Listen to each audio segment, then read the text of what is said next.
এই পৃথিবীতে মৃত্যুর ভাবনা, মৃত্যুর কথা যার স্মরণ থাকে না, মৃত্যুর কথা যার মনে নাই, তার জীবনটাই নাফরমানের জীবন হইতে পারে।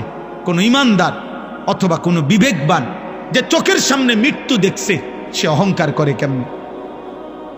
যে চোখের সামনে অনিশ্চিত মৃত্যু দেখে, সে দুনিয়া নিয়া এত পাগল পারা হয় কেমন? আল্লাহ বলেন আমার সামনে মাথা নুয়ে থাকবে আর বলবে আল্লাহ আমি সব দেখছি, জাহান্নামের আযাব দেখছি, আমার দুনিয়ায় ফেরত দেন। আল্লাহ বলবে না বান্দা, না বান্দা, আমার বাপ এত মৃত্যু, এত লাশ, এত মানুষের জানাজা দেখবার পরে এই ঈদগাহ মাঠে কত মানুষের জানাজা হয় না? কথা বলেন না? আপনাদের কবরস্থান নাই? এখানে একজন মানুষ আছেন যে কোনোদিন কবর দেখেন নাই? বলে না ভাই? একজন মানুষ আছে যে কখনো লাশ দেখে নাই, কোনো জানাজা পড়ে নাই? এত মৃত্যু, এত লাশ, এত জানাজা, আমাদের একটা বারও যদি আখেরাত মনে না করায়, এর কেমন শক্ত পাষাণ দিল হইল বাপ। এই যুবক ভাই, রাত অনেক হয়েছে আব্বা, তোমরা যে কয়জন আছো আমি হাত জোড় করে দোস্ত আমার বলি না বাপ, কেমনে তুমি এত মৃত্যু দেখে, তোমার পূর্বপুরুষের কেউ দুনিয়ায় নাই, তুমি এক ওয়াক্ত নামাজ পড়ো না, এত শক্ত, এত পাষাণ কেমনে হইল আব্বা? আরে আব্বা, দুনিয়ার মেম্বার, চেয়ারম্যান, দুনিয়ার কোনো নেতা মেতার বিরোধিতা করিলে হইতে পারে সাময়িক কিছু যন্ত্রণা হইতে পারে, পেরেশানি হইতে পারে, কিন্তু এত বড় সৃষ্টিকর্তার নাফরমানি করে যাবা কোথায়?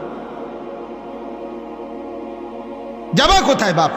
একটা ছেলে বলো, একজন বাবা বলেন আজকে 30 বছর যারা সুদ খাইতেছেন, প্রতিদিন যাদের ঘরে রঙিন টেলিভিশন চলে, যাদের স্ত্রী ছেলে মেয়ে নামাজ পড়ে না, আপনি বলেন না আব্বা এগুলা কি গুনাহ না?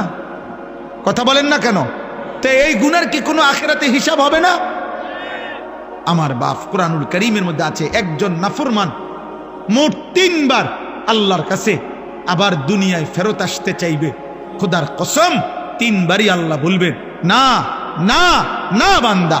একবার যখন জান কবজের সময় হয়, আজরাইলের ভয়ানক এই বিভৎস কুৎসিত চেহারা দেখে নাফরমান চিৎকার দিয়া বলবে, পৃথিবীবাসী শুনবে না, আল্লাহ বলছে, নাফরমান বলবে রব্বির জিউন, আল্লাহ দুনিয়ায় আর কিছুদিন থাকতে দেন, নেকামল করব। আল্লাহ বলবেন না। আরেকবার হাসরের ময়দানে খোদার কসম ফেরেশতারা, তাফসীরের মধ্যে আছে, কোরআনে আছে, ওয়াজিআ ইয়াউমাইদিন বিজাহান্নাম, ৭০,০০০ আগুনের শিকল দিয়া বাইদা ফেরেশতারা জাহান্নামকে টেনে হাসরের ময়দানে এনে দাঁড় করাবে। এই হাসরের ময়দানে যখন জাহান্নামের দিকে এক নজর তাকাবে, তখন জাহান্নামীর এই দৃশ্য দেখে জাহান্নামী নাফরমান চিৎকার দিয়া আল্লাহকে বলবে, আল্লাহ আমারে দুনিয়ায় ফেরত যেতে দেন। আল্লাহ বলবে না। এই দ্বিতীয়বার।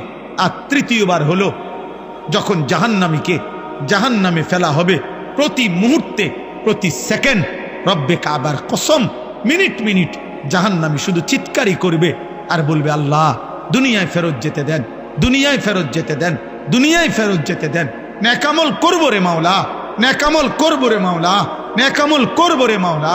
আল্লাহ বলবেন, আমি হায়াত দিছি তো বান্দা, আমি আমার প্রতিনিধি পাঠিয়েছি তো বান্দা, তুমি আমার কথা গুরুত্ব দাও নাই। এইভাবে বলতে বলতে কোরআনে আছে শেষ পর্যন্ত আল্লাহ, এটা মারাত্মক বিষয়, শেষ পর্যন্ত আল্লাহ একটা পর্যায়ে জাহান্নামীকে বলবে, ক্বাল আখসাউ ফীহা ওয়ালা তুকাল্লিমুন, আমার নাফরমান বান্দা আর একটা কথা বলবি না, তুই জাহান্নামে পড়ে থাক, আর কোন শব্দ বের করবি না, আর মুক্তি চাইবি না দুনিয়া যাওয়ার জন্য, আর মুখ দিয়ে আর বলতেও পারবি না। এই আল্লাহ যখন বলবে ওয়ালা তুকাল্লিমুন, হে বান্দা আর কথা বলো না, খোদার কসম তাফসীর মাআরিফুল কোরআনে লিখছে, তখন জাহান্নামীর জবান দিয়া আর কোনো শব্দ বের হবে না। এবার যা বের হবে তা হয় কুকুর নাই তো গাধার বিকট আওয়াজ। জাহান্নামীর জবান থেকে কুত্তার আওয়াজ বের হবে, গাধার আওয়াজ। এই জন্য রাত গভীরে দোস্ত আমার, কবরবাসীদের মৃত্যু, মরহুম মাওলানা সাহেবের মৃত্যু, আর এই আমাদের স্বজনদের মৃত্যু, এই সব মৃত্যুর কথা স্মরণ করে আমাদের এটা উচিত ভাবা। আমাদের গন্তব্য আমাদের আখিরাত, আমাদের গন্তব্য আমাদের কবর, আমাদের গন্তব্যই আমাদের চলে যাওয়া, আমাদের চলে যাওয়া। এই রং তামাশার এই দুনিয়ায় আমরা বেশি বাড়াবাড়ি করছি জানি। সবচেয়ে বড় কথা হইল আমাদের কিশোর যুবক অধিকাংশ নামাজ পড়ছে না, আর আমাদের বাপ চাচা দাদা মা আমাদের অভিভাবকরা অধিকাংশই ছেলে মেয়ে বউ বাচ্চার ইমান আমল নামাজ, ওদের হালাল হারাম পাক নাফাক এটা নিয়ে কোনো যত্নবান নাই। সবাই ব্যস্ত বিল্ডিং দালান ঘর বাড়ি সোফা খাট ফার্নিচার এই নিয়েই ব্যস্ত। আরে বাবা, আপনার ছেলে এক ওয়াক্ত নামাজ পড়ে না, কার লাগা বিল্ডিং বানাইতেছে? আপনার বিবি টোটালি পর্দা করে না, কার জন্য ঘর বানাইতেছে? কার জন্য ঘর বানাইতেছে? কার জন্য মাথার ঘাম পায়ে ফেলছে? বলেন বলেন। নাফরমান চোখের পানি ফেলতে ফেলতে বলবে, রব্বানা আবসারনা ওয়া সামি'না। আল্লাহ, জাহান্নামের দৃশ্য যা দেখার তা তো দেখলাম, যা শুনবার আযাবের ঘোষণা তা তো শুনলাম, ফারজি'না। অতএব মাওলা, আপনার কাছে মুখোমুখি হয়ে মাথা নিচের দিকে নামিয়ে অপরাধী হিসাবে স্বীকৃতি দিয়ে আজ শুধু একটা আবদার, আমার একটা বারের জন্য দুনিয়ায় ফেরত দেন, আর একবার আমারে দুনিয়ায় যেতে দেন। না আমাল সালিহান, এবার গেলে সত্যি সত্যি আমি নেক আমল করব, গুনাহ ছাড়ব, সেজদা দেব, আপনার গোলামি করব। কেন? ইন্না মুকিনুন, আজ আমি আখিরাত বিশ্বাস করছি, আজ আমি কবর বিশ্বাস করছি, আজ আমি হাসর বিশ্বাস করছি, আজ আমি জান্নাত জাহান্নাম বিশ্বাস করছি। অতএব আপনি আমারে আরেকবার দুনিয়ায় ফেরত যেতে দেন। আল্লাহ তাআলা এবার তৃতীয় আয়াত, আল্লাহ তাআলা বলেন, আল্লাহ জবাব দিবেন, ওয়ালাউ শি'না লাআতাইনা কুল্লা নাফসিন হুদাহা। আল্লাহ বলেন, এই বান্দা, এই নাফরমান, তুমি জানো আমি সেই আল্লাহ, আমি তো চাইলে প্রথমবারের দুনিয়াতেই তোমাদের সকলকে সেজদা দেওয়াইতে পারতাম, আমার গোলামি করাইতে পারতাম, আমার বন্দিগি তো আমি করাইতে পারতাম, আমি তো ক্ষমতাবান ছিলাম, আমি তো পারতাম। আমার এক সুতা নাফরমানি করে এক ঢোক পানি তো পান করতে পারতা না। আমি চাইলে আমার বিরোধিতা করে, আমার হুকুমের লঙ্ঘন করে এক সেকেন্ড আমার নিঃশ্বাস নিতে পারতা না, হৃদয়ের স্পন্দন চলতো না। আমি তো পারতাম বান্দা, কিন্তু ওয়ালাকিন হাক্কাল কওলু মিন্নি, আমি আল্লাহর চূড়ান্ত ফয়সালা এটা, লা আমলা আন্না জাহান্নামা, আমি জাহান্নামকে পূর্ণ করব, মিনাল জিন্নাতি ওয়ান নাসি আজমাইন, অগণিত মানুষ এবং জিনের দ্বারা। অগণিত মানুষ এবং জিনের মাধ্যমে আমি আমার জাহান্নামকে পূর্ণ করে দেব। নাউযুবিল্লাহ, নাউযুবিল্লাহ। আল্লাহ বলছেন, এই জন্য আমি তো সকলকে চাইলে দুনিয়াতে, আচ্ছা বলেন, আমরা যারা এখানে আছি এক ওয়াক্ত নামাজ পড়ি না, আল্লাহ চাইলে আমাদেরকে নামাজ পড়াইতে পারবে না? আমরা যারা আল্লাহর নাফরমানি করি, আমাদের আল্লাহ চাইলে আমাদেরকে আল্লাহর অনুগত বান্দা হিসাবে দুনিয়া চালাইতে পারবে না? আমরা আল্লাহ আমাদের সাথে কুলাবে না? কথা বলেন না কেন? আল্লাহ আমাদের সাথে পারবে না? আল্লাহ তাআলা বলেন, ফাযুকু, এই দেখেন শেষ আয়াত, ফাযুকু বিমা নাসিতুম লিকা ইয়াউমিকুম হাদা। অতএব হে বান্দা, এটা সাংঘাতিক কথা, হে আমার নাফরমান বান্দা, জাহান্নামের আযাব ভোগ করো। আজকে নাসিতুম লিকা ইয়াউমিকুম হাদা, এই আখিরাত, এই পরকাল, এই হাসরের মাঠ তুমি দুনিয়ায় থাকতে ভুলে গিয়েছিলে। কত লক্ষবার তোমার কাছে আমি পৌঁছাইছি, কত ইমাম, কত আলেম, কত ওয়াইস, কত আউলিয়া, কত পীর, কত বুজুর্গ, আল্লাহর প্রিয় বান্দা চোখের পানি ফেলে ফেলে তোমারে বলছিল, তুমি টোটালি আখিরাত ভুলে গেছো, গুনার নাফরমানির উৎসব করছো, গুনার নাফরমানির জোয়ার উঠায় দিছো। তুমি যেমন সেদিন দুনিয়ায় থাকতে আজকের আখিরাতকে ভুলে গিয়েছো। আল্লাহ বলেন, ইন্না নাসিনাকুম, আজ আমি আল্লাহ তোকে ভুলে গেলাম, আজ আমি তোকে ভুলে গেলাম। অতএব দেখি এবার তোর কোন বাপ তোরে বাঁচায়। এবার তুমি বলো বান্দা, তোমার কোন বাপ তোমাকে বাঁচাবে? আল্লাহ বলেন, ফাযুকু ওয়াযুকু আযাবাল খুলদি বিমা কুনতুম তা'মালুন।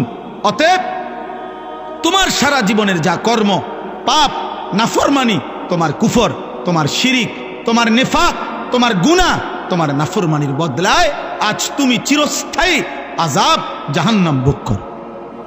নাউযুবিল্লাহ। আমার ভাই, এবার ছোট্ট দুইটা কথা, এই তর্জমা শেষ। আমি যেহেতু রাত হয়েছে এই জন্য লম্বা করতে চাচ্ছি না, একসাথে আমি তর্জমা বলে দিলাম। তাহলে এই আয়াতের মূল বক্তব্য কি? মূল বক্তব্য হলো, প্রথম কথা হলো মালাকুল মউত আজরাইল আমাদের প্রত্যেকের জান কবজ করবে কিনা বলে? রাসূলুল্লাহ সাল্লাল্লাহু আলাইহি ওয়াসাল্লাম ওনার কাছে আজরাইল নিজে শুনাইছে, ইয়া রাসূলুল্লাহ, এই পৃথিবীর প্রত্যেকটি মানুষ আমার সামনে, একজন মানুষের সামনে একটি থালার মধ্যে তার সব আইটেমের তরকারি সহ তার খাবার যেমন তার চোখের সামনে থাকে, এই কায়নাতের সমস্ত ইনসানের রূহটা আমি আজরাইল মালাকুল মউতের সামনে ঠিক এরকম একটি প্লেটের মতো সামনে। আর আল্লাহ যখনই হুকুম করে আমি তৎক্ষণাৎ আমার প্লেটের সামনে থেকে খাবার যেরকম তুলে নেই, আমি ওই রকম ওই প্রাণীর, ওই মানুষটার আমি আল্লাহ তাআলা হুকুমে আমি তৎক্ষণাৎ রূহটা কবজ করি। এটা আল্লাহ নবী সাল্লাল্লাহু আলাইহি ওয়াসাল্লাম বলছে। 2 নম্বরে আল্লাহ নবী সাল্লাল্লাহু আলাইহি ওয়াসাল্লাম বলেন, হে আমার উম্মত, মালাকুল মউত আজরাইল প্রত্যেক মানুষের কাছে যখন জান কবজ করতে আসে, এই জান কবজ করতে আসলে আজরাইল কারো কাছে তাকে না দেখাইয়া জান কবজ করে না। প্রত্যেক ইমানদার হোক নাফরমান হোক, আজরাইল আগে আইসা দাঁড়ায়, এরপরে জান কবজ করে। এ দাঁড়াইবার সময় হাদিসের মধ্যে আছে, মালাকুল মউত আজরাইল যখন এসে দাঁড়ায়, তো নাফরমান আর পাপী তার সামনে আজরাইল যখন দাঁড়ায়, এতটা বিভৎস, এতটা কুৎসিত, এতটা জঘন্য, ভয়ানক আগুনের লেলিহান শিখাওয়ালা আকৃতি নিয়ে দাঁড়ায়। তাফসিরে আছে, ইব্রাহিম আলাইহিস সালাম জীবনে একবার আজরাইলের নাফরমানের সামনে কেমনে দাঁড়ায় এই আকৃতিটা একবার দেখতে চাইছিলেন। আজরাইল দেখাইছেন, ইব্রাহিম আলাইহিস সালাম চিৎকার করে বেহুশ হয়ে গেছেন।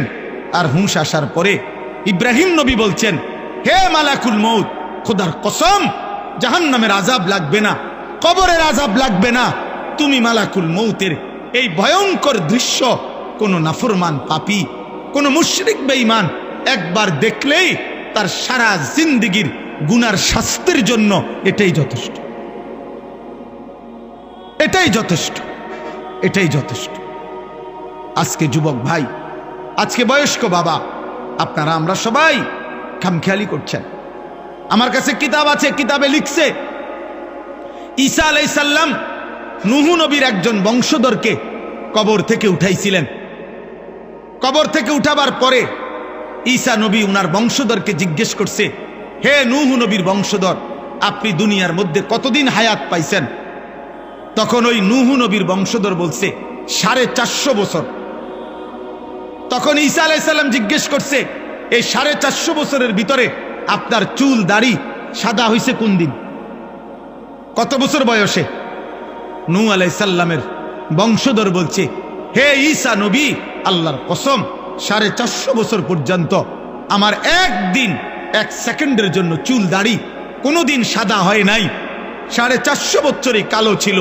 কিন্তু খোদার কসম, মালাকুল মউত আজরাইল যখন জান কবজ করে, জান কবজের ওই কয়েক সেকেন্ড রূহ কবজ করার কষ্ট আর যন্ত্রণায় আমার 450 বছরের কালো চুল দাড়ি নিমিষেই সাদা হয়ে গেছে, নিমিষেই সাদা হয়ে গেছে।